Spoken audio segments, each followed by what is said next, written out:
Hello, it's Scott Manley here, and today we are going to start something. Because I really haven't been doing a series for a while, I'm going to start a basic Realism Overhaul, realistic progression, zero playthrough. There are bugs and everything everywhere. There are graphics glitches that I can't fix, I can't get the clouds running, but you know what? I just need to be doing something regularly, so we're going to work with this, and I think that's a good plan. Now, you've probably already seen bits of this. I'm just setting up my Kerbal construction time settings. I'm going to use RP0, which is realistic progression. Gonna decide how I'm going to spend things, and given that we're talking, a start era in the 1940s, I'm going to start with a spaceplane hangar, and really nothing else. Maybe points in R&D, but the rest of the points will be spent being able to build space planes, or rather planes, which may not even actually fly, but we're going to use an aircraft hangar. So let's actually get things started. First thing is to run time forward until it's a new dawn, it's a new day, and I'm feeling good. And for feeling good, well, we have Gene Kerman offering us our new missions. So we have two options, which I'm just going to accept both of, because first flight and past the Kármán line. Those are both excellent goals. So we'll head over to our friends in the spaceplane hangar who are trying to figure out what this whole rocketry thing is. Is it like those rockets that they used to shoot things in World War II? No, it's going to be a sounding rocket here. So we're going to use the sounding rocket avionics package, which is about 1 foot across, right? So just over 30 centimeters, 31.3 I believe. So small, in fact, that if you try to build any fairings, they will spontaneously explode, which will cause me all sorts of trouble, I'm sure, but this is what I'm living with. We're going to build a nose cone out of a fuel tank here, so shapes should be a cone. The top should be 0 and the bottom should be 0.313, and we'll make it 1 meter long and we'll fill in the fuel later. Texture, oh, we gotta pick some nice texture. Green, I think we're gonna use that. It looks kind of weird and wobbly, almost like there's some sort of weird filtering thing going on there, huh? There's the body of this rocket. We're going to make it a little longer. Top needs to be 3.13, and the bottom needs to be that. Oh yeah, this is a cylinder. I shouldn't leave it as a cylinder. Doesn't matter. We're going to extend this out to about 4 meters long. And I think I don't like that. It's going to give me trouble if I do that. Ablative. Oh yeah, let's do super shiny like a bullet.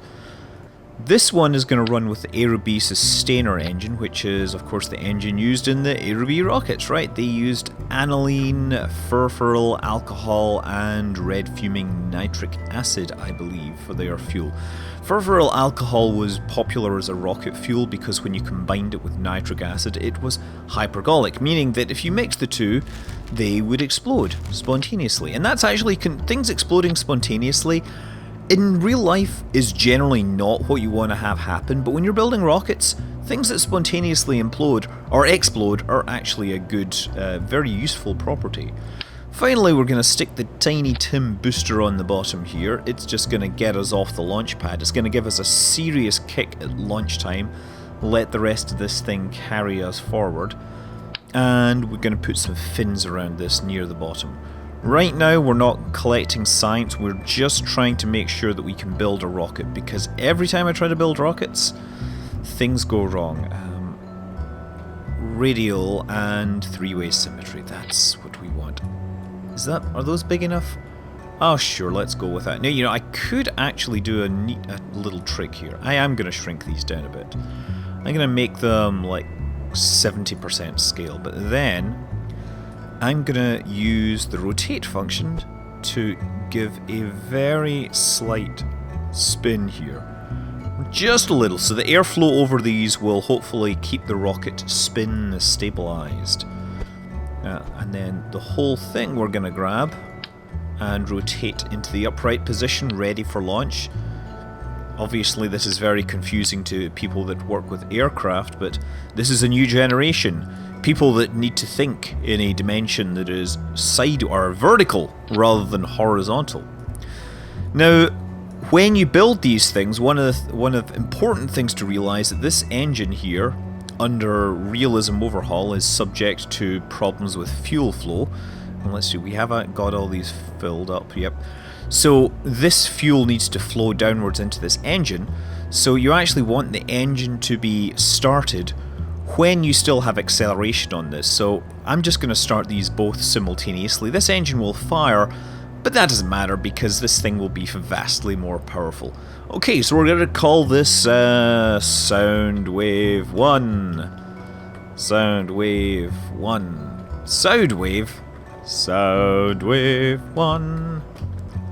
1. Okay, save that, and we're going to launch it. Of course, we have to build this whole thing, and out here that will take a little while. Now, it's warning me I have insufficient avionics, and that's because the control pod I've added to that basically doesn't allow support for anything. So it will not allow any steering right now. On my build list, we have Soundwave. It will take 37 days to build, which pass in the flickering of an eye and leaves me in the middle of the day. Great, so we can launch this from our runway. And we're ready to go on our first very important mission to test rocket technology. Yes, sure, we may have heard stories of green men landing in Africa with some sort of spacecraft that can warp time and space. But nobody believes any of that. They are really dealing with realistic science here. Okay, everything checks out. 3, 2, 1, go! And switch to this. Now we're going. So we've already got our rocket spin stabilized. That might keep it going up higher and higher. Now, if you remember, what were our contracts? Our contracts were to get altitude, but more importantly, they wanted us to get to space. Where is space in RP0? It is 130 kilometers. We might be able to do that with this, but I'm not going to say for sure because a large part of this depends on the stability of this rocket. I've built these things and they've flown straight and true all the way into space. I've then built exactly the same design, and maybe because it sits slightly differently or starts at a slightly different angle, it frequently doesn't get into space. But I think this one is actually looking pretty good. Although it's spinning around like something crazy, it is actually continuing straight upwards, more or less. We're up to 480, 490, 500 meters per second. Truly, this is a mark of high technology, since no manned aircraft has been able to hit these kind of velocities. I'm noticing the speed of the rotation is slowing down. I suspect that's because of the altitude in the atmosphere. Now, so the Kármán line is named for Theodore Kármán, who was an early aerospace guy, and he came up with the idea was that there was a certain altitude at which the air was so thin that you would have to travel so fast for your wings to provide lift, and there would be some crossover altitude at which orbital velocity would actually be slower than the velocity at which your wings would give you sufficient lift, and that's like the Kármán line, which is actually like 100 kilometers, I believe, on Earth, or very close to it. Okay, so 218 kilometers, there we go. This is going to take us to space. We are passing a bunch of contracts. We got an uncrewed record. Let's do this. We're going to close these. Uncrewed speed record, altitude, speed, altitude, speed, altitude, speed, altitude, speed, altitude, and we get first flight. So we get a whole bunch of reputation and a whole bunch of speed, and this thing is actually going up into space and is going to land in some island in the Caribbean. Honestly, we did not mean to drop it there, but hopefully the planet will have rotated by the time we get up there. I'm just running time acceleration forwards. Look at it go, huh? 150 kilometers. At this point, I'm just going to use high-speed time acceleration. And it looks like the planet's rotation will indeed carry it out of the way of danger. Instead, Instead, the planet is deciding that it wants to take this silver bullet into the Caribbean Ocean rather than onto the land. Okay, we'll let this fall down. Look at that. Wouldn't it be great if we actually had some way to collect the data from it? Like if we could build, say, you know, a nose cone type thingy to protect scientific instruments from the vigors or the rigors of entry, re-entry, launch, high speed, all that stuff. But apparently I'm having trouble with that. No, this is going to prang straight into the ocean if we're lucky. 10 kilometers up, and this is just going down at almost 1 kilometer per second. 3, 2, 1. Oh, it's gonna go. It's 500 meters per second and embedded into the bottom of the ocean. Still, that is a whole bunch of science there that we can collect. So yeah, we've still got all our crew records, altitude record, and we passed the Kármán line. We passed the Kármán line, which is an excellent start to our space program. Okay, so with that successful mission, I guess that's February 9th, because it's year 1, day 40. That is a great start to our space program, and we've been offered all sorts of other interesting options here. Launch sounding rockets.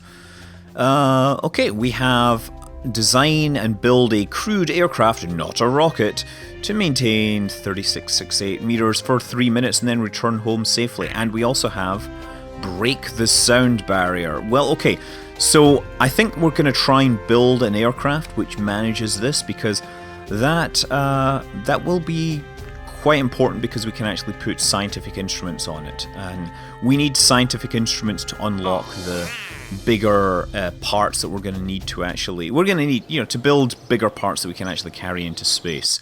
So it's a good thing we started designing space planes, and we started with a space plane hangar, right? Okay, well, we're going to ditch this.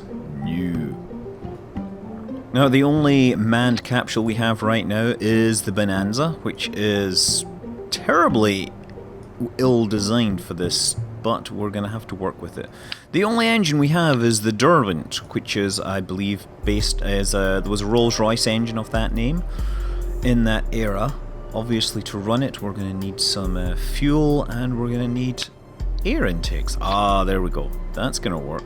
And now it's the return of new me versus old me, or old me versus new me. We never really did decide how those guys were related, other than being the same person in different time zones, or different time periods, different instances on my world line. Look, we don't want to go through the entire build process for this. Suffice to say, it is a very simple aircraft. We're using a procedural part at the end there to map from the rear of the body into the engine. We decide to attach all our scientific instruments that we can on top, but then after consideration it was decided to include a parachute to enable returning of the aircraft to the ground, even if the control surfaces all fail for some strange and bizarre reason, which actually happens every single time, and we've never been able to figure out why. So we're just going to have to live with the fact that as soon as I throttle this plane back, the engine, all the control surfaces will also stop. No, it's not to do with power. No, it's not to do with avionics. It's to do with random bugs that are not explained by anyone as far as we can tell. So yeah, we put the wings, we use the swept wings and put the control surfaces as far back as possible. And that does give us our mostly stable aircraft. Undercarriage is going to be tricycle undercarriage with these attached just behind the center of mass so that we can sit nicely and hopefully take off. Finally, it is decided to call the plane Pliny the Younger. And finally, after that long build process, old me gets to provide his raw, unvarnished opinion of things.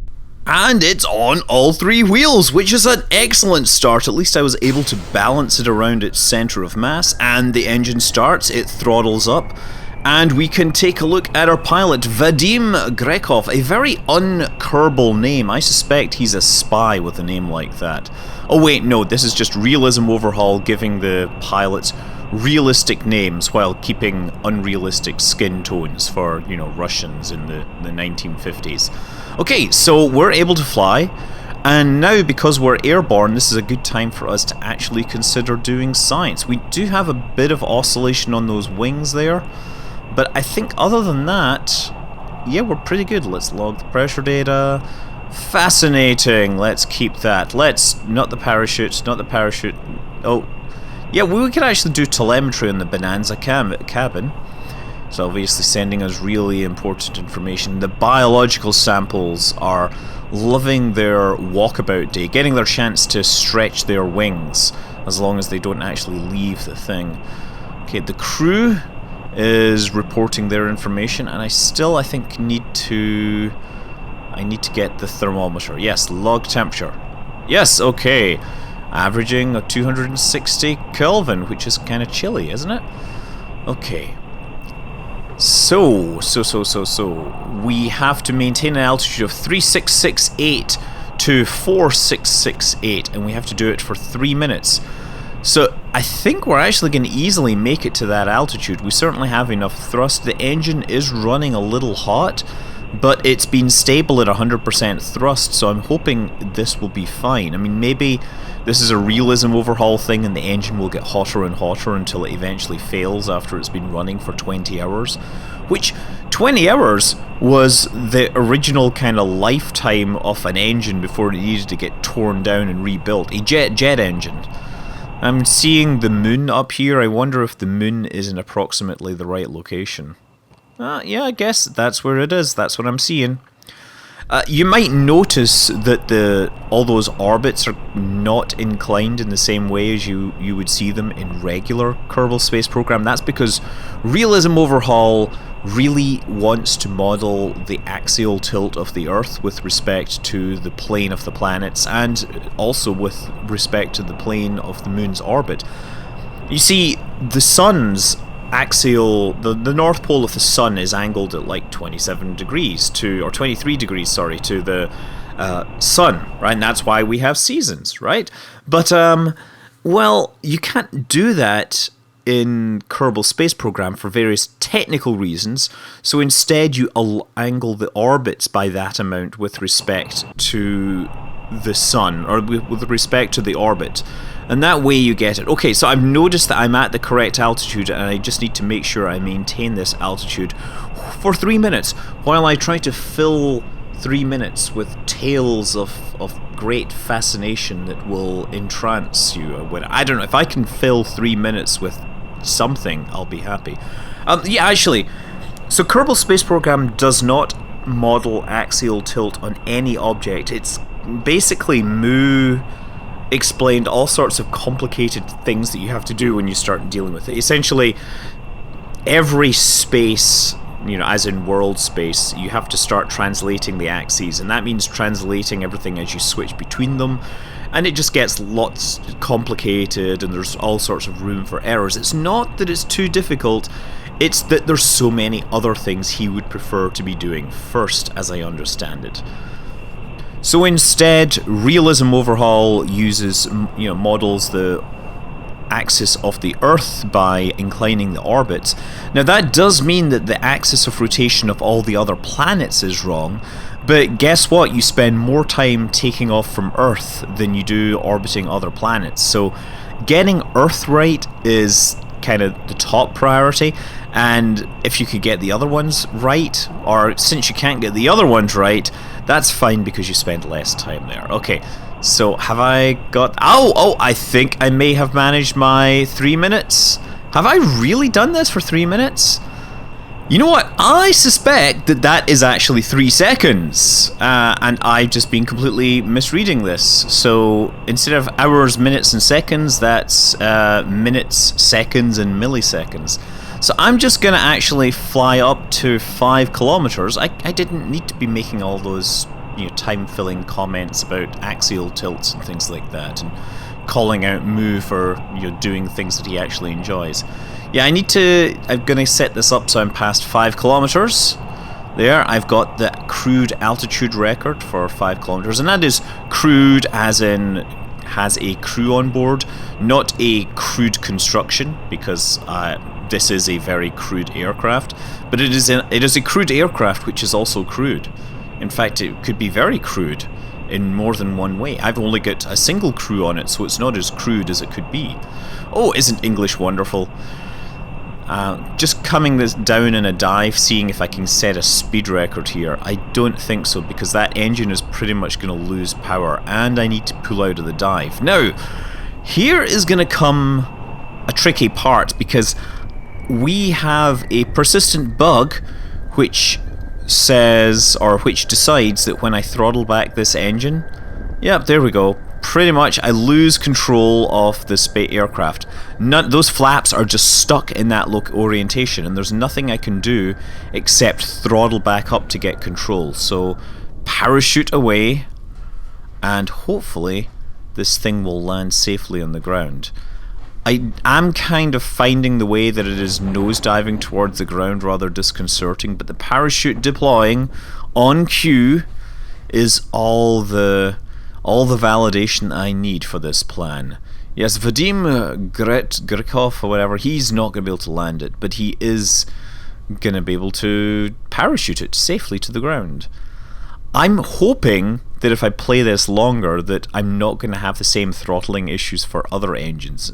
Maybe this is peculiar to the Derwent. If it is, it would be very nice if your developers would explain this. Now let's hope that I don't break it. Okay, well, we lost the tailplane, but the engine's in good shape.